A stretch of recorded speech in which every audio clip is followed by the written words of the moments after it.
What is going on, everybody? My name is Herb and you're on Hardscapes. There's been a lot of awesome action that's been going on the channel these last couple of weeks. Anybody that liked, anybody that subscribed in the last couple of videos, I love you guys. I'm much appreciated with you guys being here. I really appreciate all the comments and all the love that you guys have shown. That really means a lot to me, so please keep commenting. It's a highlight of my day whenever I get to interact with one of you guys, so I really appreciate that.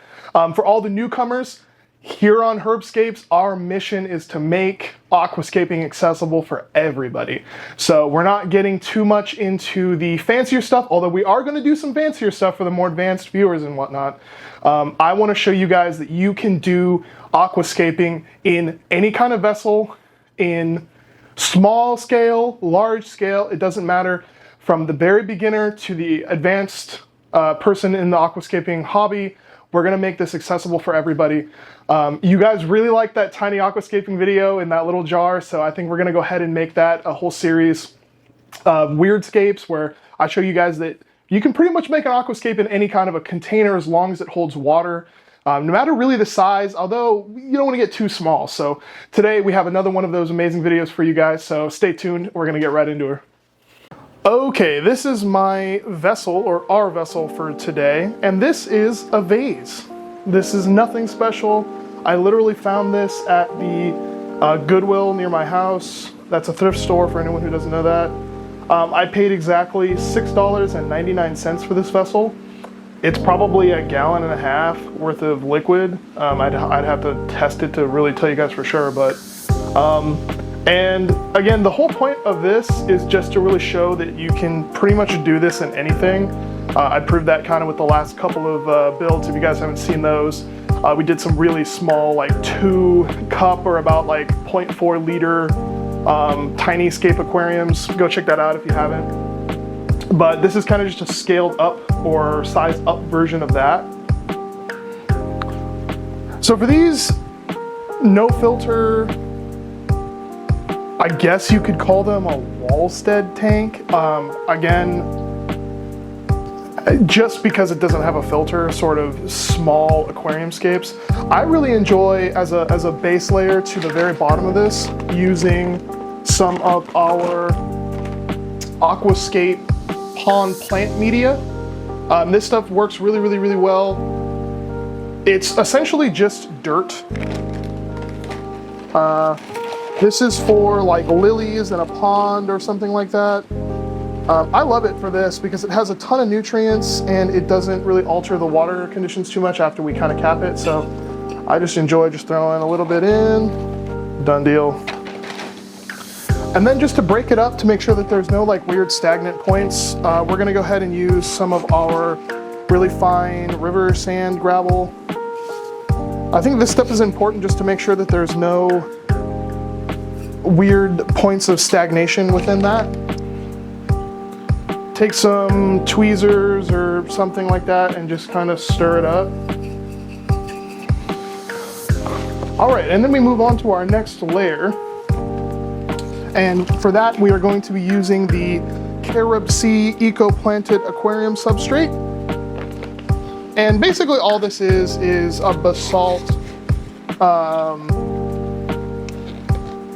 lava rock, like a really fine basalt lava rock. And I love this stuff because it gives not only the plants a great substrate to grow in, you can just use this on its own as a substrate, but it also gives essentially like a bio media filter. You can use this as a bio media filter, which basically means that it's a great colony or great real estate, as we say, for your beneficial bacteria to colonize within the tank. And all of our beneficial bacteria are going to colonize in all the little pores and everything inside of that lava rock. It gives a great amount of surface area for them to live on. So that's why we do that layer. And I think it also just gives a great cap to that bottom soil that we put in there. And then for our actual aqua soil that we're going to be using for this, we're going to be giving the Fluval Biostratum a try. Now, I've never used this stuff before, so I don't really know what to expect, but apparently it comes with dormant, like beneficial bacteria that exists within the soil itself without having to add an additional amount in. So apparently, or at least from my knowledge, I'm assuming that that means that this thing is going to kind of supercharge the cycle of this aquarium. I love the fluvial soil. It's kind of what I've started to use in like a lot of my scapes, just because I feel like the plants go absolutely crazy. Like even in a smaller tank, it does absolutely just perfect. I have no association with fluvial. I bought this with my own money. This 8-9 pound bag, about 4 kilogram bag, was about $32 US at the Petco, which is like a big pet chain. So this is a little bit less expensive than some of the other ones, at least that I could find around me.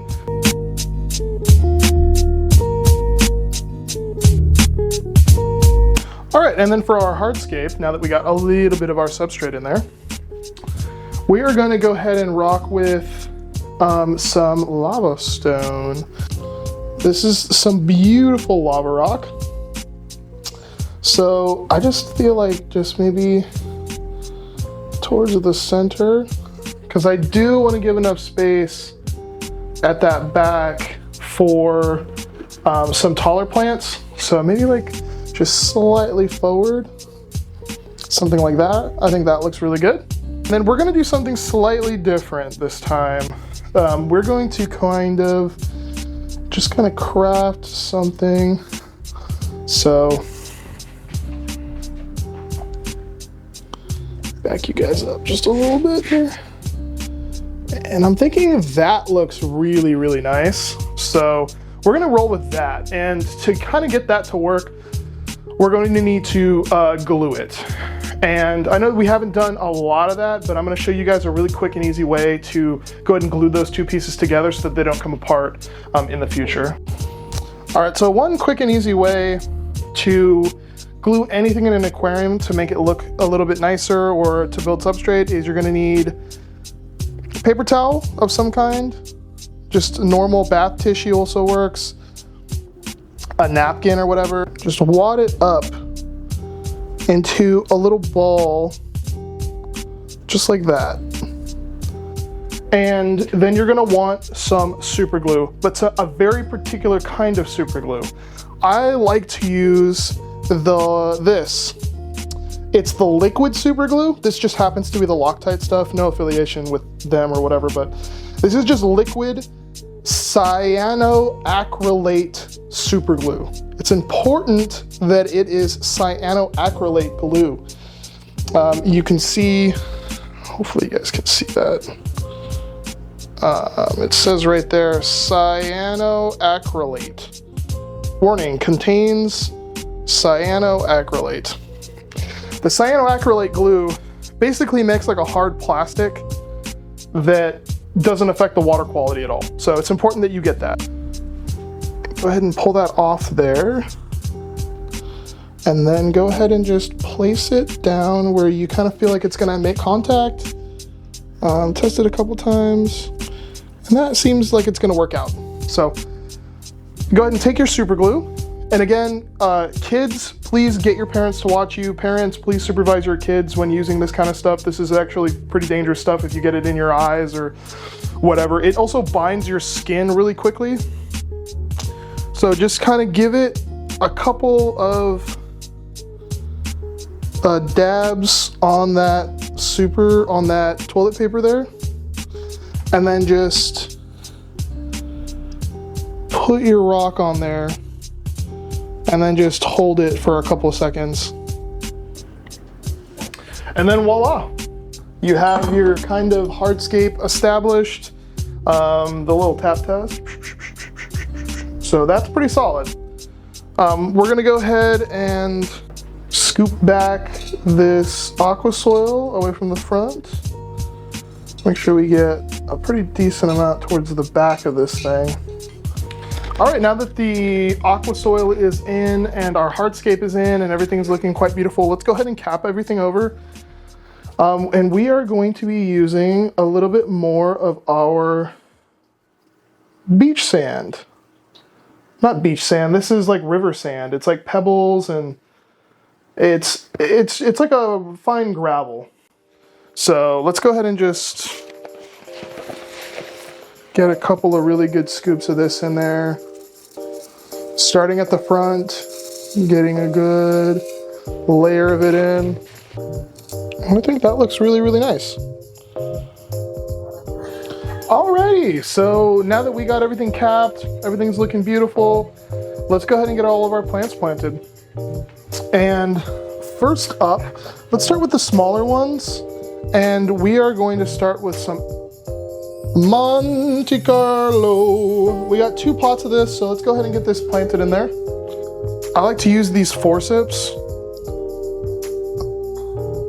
because it just gives me a little bit better grip on her.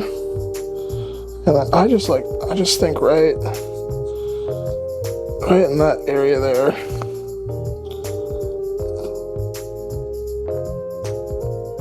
Wiggle, wiggle, wiggle, wiggle.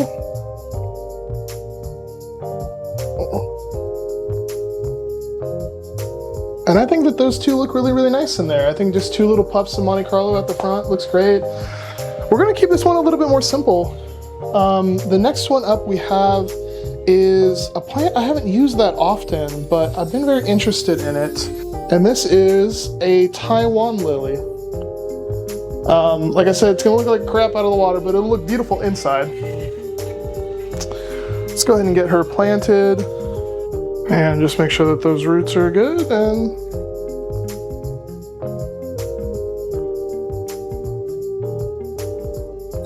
it's back here. Okay, so you can't see it that well yet because it's all behind there, but once the water's in it, you'll see it. So the next up, we have our pearlweed.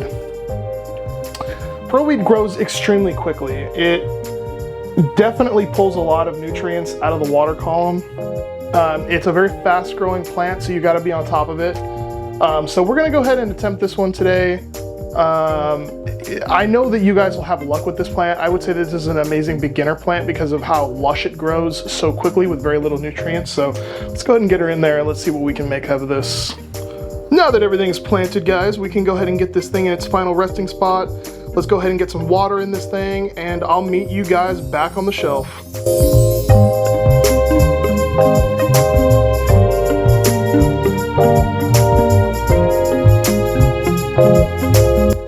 Alrighty guys, we're 2 days later.